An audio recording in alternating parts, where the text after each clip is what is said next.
Pour continuer, ici on va commencer à voir les petits outils qui sont là. Alors ce sont des outils assez simples. Ici, ça va me permettre, celui-ci, de faire un rectangle, donc cliquer glisser. Tout de suite ici, comme j'ai fait un rectangle, je le retrouve ici, avec ce nom, rectangle. Ici, j'ai toutes ces options. Donc là, j'ai la possibilité de le rendre visible ou invisible. Voilà, ici.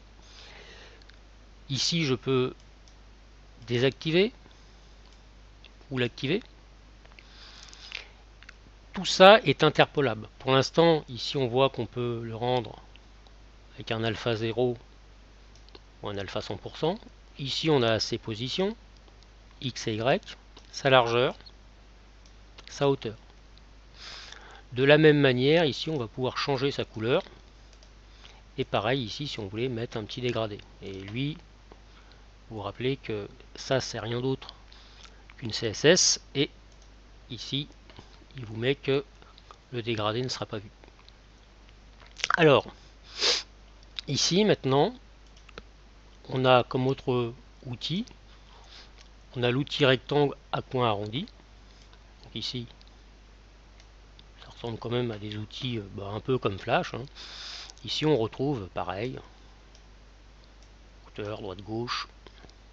Ici, on pourrait l'incliner et ainsi de suite. Donc, c'est avec toutes ces options ici qu'on va pouvoir animer ces objets. Un dernier outil aussi, c'est le rond. Voilà.